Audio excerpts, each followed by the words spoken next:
आरती कीजिए नरेंद्र लाला की, कोरोना दलन गुजरात कला की। क्यों क्यों कर रहे हो ये सब? अरे यार, आज मैंने सोचा तेरे आने से पहले मैं नरेंद्र जी की, अपना मोदी जी की पाठ पूजा है ना, उनकी बड़ाई सब कर लूँ, क्योंकि जब तू आ जाता है और मैं तेरी बात में आ जाता हूँ तो तेरी बात में मान ही लेता हूँ, क्यों तर्क वितर्क ठीक ठाक रहे हैं ना तुम्हारे।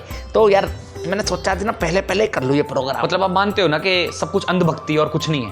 अरे कैसे कुछ नहीं है, हैं? अरे जब पूरे देश ने इस बार बहुमत दे दिया, चल पिछली बार तो जिताया था, इस बार तो पूर्ण बहुमत दे दिया है ना।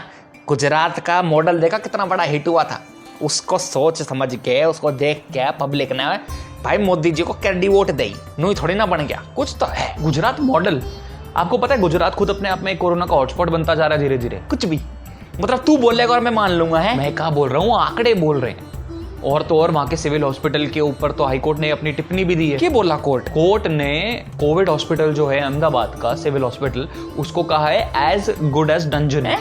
यार क्यों डंजन कह रहा है? हमने तो जन धन सुना था, डंजन नया वाला आ गया कोई। इसका मतलब होता है अंडरग्राउंड जेल या एक कैद खाना जो अंडरग्राउंड होता है। आपको पता है अहमदाबाद में कुल मिलाकर जो सिविल हॉस्पिटल है उसमें कुल मिलाकर 377 लोगों की मौत हुई है कोविड की वजह से। हॉस्पिटल की हालत पर सीधा सीधा सवाल उठाया गया है और उसको बोला गया है इन एक्सट्रीमली बैड कंडीशन। यहाँ तक कि गुजरात में 625 लोग मरे हैं, जिसमें से 570 अहमदाबाद में है, जिसका 62% वहाँ के सिविल हॉस्पिटल में। अरे तो यार ये तो हर स्टेट में हो रहा है? सिर्फ गुजरात को बदनाम क्यों करने की कोशिश चल रही है?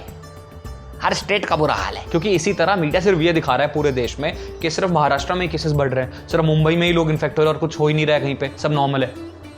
सारे दिन सिर्फ ये देख रहे होते हैं महाराष्ट्र में केसेस बढ़ गए, महाराष्ट्र में ये हो गया, महाराष्ट्र में वो हो गया, और किसी स्टेट के बारे में कोई बात ही नहीं कर रहा है। और ये मैं नहीं कह रहा हूँ, वहाँ की कोर्ट खुद कह रही है कि ये लोग इतने इन्फेक्ट हुए हैं, इतने लोग पर्टिकुलर हॉस्पिटल में मर रहे हैं, जो कि सिविल हॉस्पिटल है अहमदाबाद का। ये मैंने नहीं कहा है, ये हाई कोर्ट कह रहा है। और ये वही स्टेट है और ये वही कोर्ट है, उसी स्टेट का कोर्ट है जिस स्टेट को दिखाकर मॉडल दिखाया गया था कि देश ऐसा हो जाएगा, यानी कि गुजरात मॉडल। ठीक है, सबको बोला गया था कि इसी नाम पे वोट दो, पूरा देश गुजरात मॉडल जैसा हो जाएगा। ठीक है, वहाँ के जो सीएम है वो आज हमारे प्रधानमंत्री हैं, और वहाँ से एक बलवान इंसान आते हैं जो कि हमारे होम मिनिस्टर है, बलवान है वो भी, सब वहीं से आते हैं ना। अरे तो यार ये धंधे व्यापारियों वाला स्टेट है ना, यहाँ से लोग विदेश जाते रहें आते रहें, इस मारी यहाँ पर थोड़ा ज़्यादा फैल गया क्योंकि घने लोग बाहर थे, वहाँ तक कोरोना इन्फेक्ट हो गए, देश में आ गए। तो यार होए करे उन स्टेटों में जहाँ पर अमीर लोग रहें या जो काम धंधे वाले रहें, विदेश आते जाते रहें। अच्छा, फिर मुंबई में भी तो यही हाल है, वहाँ पर भी व्यापारी हैं, वो आते जाते रहते हैं बाहर, है ना। तो फिर वहाँ की सरकार को दोष क्यों दे रहे हो? वहाँ पर भी लोगों को दोष दे दो कि भाई तुम लोग बाहर गए थे, तुम बीमार हो गए।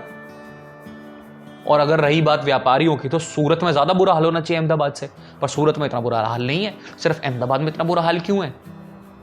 सूरत में ज़्यादा व्यापारी है ना। अरे चल मान लिया, पर यार देख अभी ऐसे टाइम में जब नए नए हॉस्पिटल बनाए हैं, कोविड-19 वाले हॉस्पिटल जल्दबाजी में बने, तो ऊंचे नीच तो हो ही सके, है ना। और सरकार ने भी अपना पूरा जोर तो लगा ही रखा है, कैडा होके। हाँ, देखा मैंने किस तरह एक मामूली सी सांस लेने वाली मशीन को आपने वेंटिलेटर बोल के हॉस्पिटल में चिपका दिया, और जो आज बुरा हाल है सबके सामने जाहिर है, दिख रहा है सबको क्या हो गया उसके बाद। वाह रूपानी जी, अब ये घोटाला नहीं है, प्योर घोटाला नहीं है ये। अरे तेरे पे क्या सबूत है कि ये वाले जो वेंटिलेटर थे ये सिविल हॉस्पिटल में ही थे अहमदाबाद के? अरे अहमदाबाद के सिविल हॉस्पिटल ने खुद सरकार को लेटर लिख के भेजा है कि भैया ये मशीन ठीक नहीं है, अप टू द मार्क नहीं है, हमें सोफिस्टिकेटेड यानी कि अच्छी मशीनें भेजो। ये बकवास है। देखो ही ना, वही बात माननी पड़ी ना मुझे तेरी बात। मैं ना खेल रहा यार तेरे साथ, कल तक कतई ना करूँ कोई डिबेट।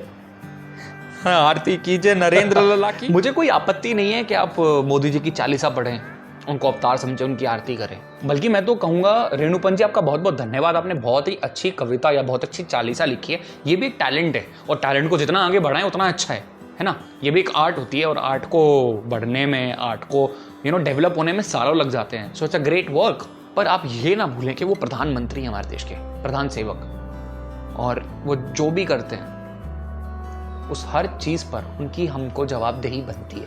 आपने फलानी नीति बनाई, आपने ये किया वो किया, उन सब पर सवाल पूछने का हमारा पूरा पूरा हक है। तो मैं लोगों से सिर्फ एक दरखास्त करना चाहता हूँ कि आप जानें कि फलानी नीति से क्या नुकसान हुआ, क्या फ़ायदा हुआ, क्या वो नीति कहाँ चली गई, गायब हुई।